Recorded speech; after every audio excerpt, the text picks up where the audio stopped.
नमस्ते, सदा वत्सले मातृभूमि, जय हिंद। दोस्तों अब तालिबान को मान्यता देने पर जुट चुके हैं पाकिस्तान और चाइना। लेकिन अगर उन्होंने ऐसा किया तो आने वाले समय में गंभीर परिणाम उन्हें भुगतने पड़ सकते हैं।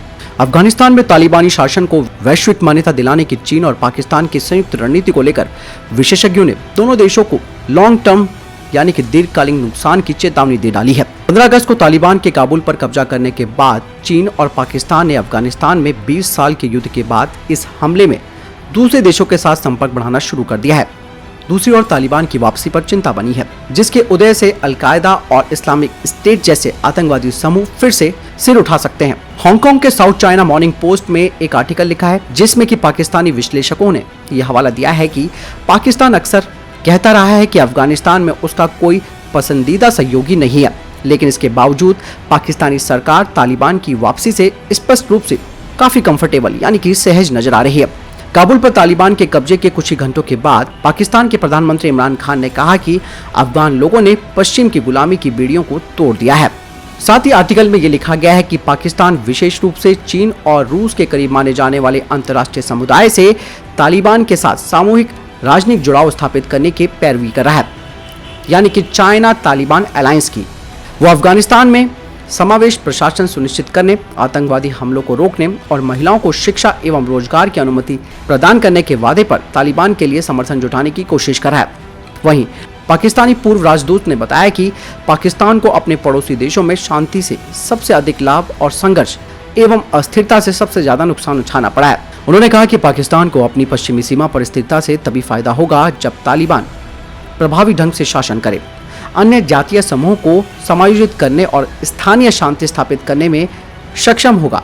उन्होंने कहा कि इसके विपरीत अगर वो ऐसा नहीं करता तो अफगानिस्तान को अनिश्चित और अस्थिर भविष्य का सामना करना पड़ेगा, जो कि पाकिस्तान के हित में नहीं है।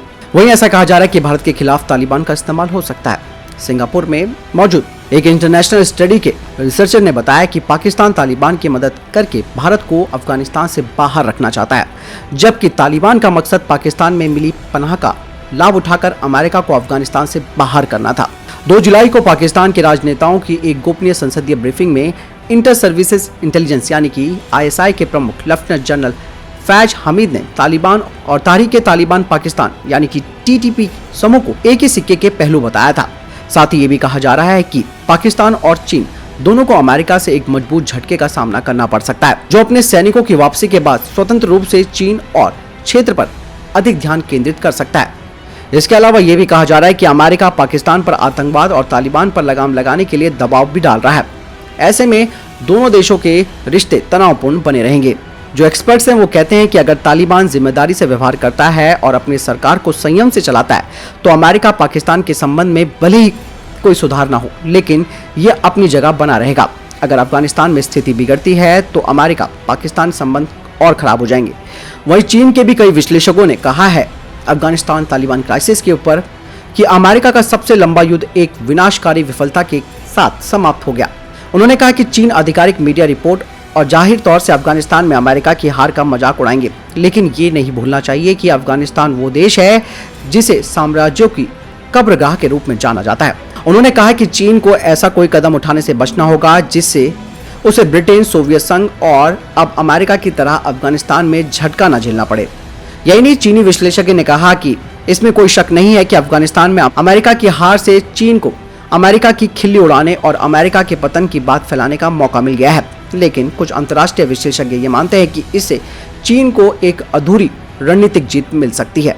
तो दोस्तों आपने जाना कि किस तरीके से अगर तालिबान को मान्यता दी जाती है इन दोनों देशों के जरिए और इन दोनों देशों ने शुरू भी कर दिया है उसे मान्यता देने पर, तो उसके परिणाम इन दोनों देशों को ही भुगतने पड़ेंगे। जब अमेरिका जैसा पावरफुल देश यहाँ पर टिक नहीं पाया तो इनकी क्या हिम्मत है और इनकी क्या औकात है ये आप जान सकते हैं। लेकिन इतना तो तय है कि तालिबान गवर्नमेंट अगर सही तरीके से काम करेगी तो उसको मान्यता देने से कोई गुरेज नहीं है, लेकिन अगर वो अपने अंदाज को नहीं बदलेगी तो उसको गंभीर परिणाम झेलने पड़ेंगे। आपको क्या लगता है इस बारे में कमेंट सेक्शन में लिखकर जरूर बताएं। मिलता हूं नई वीडियो के साथ, ख्याल रखिएगा अपना। नमस्कार, जय हिंद, वंदे मातरम।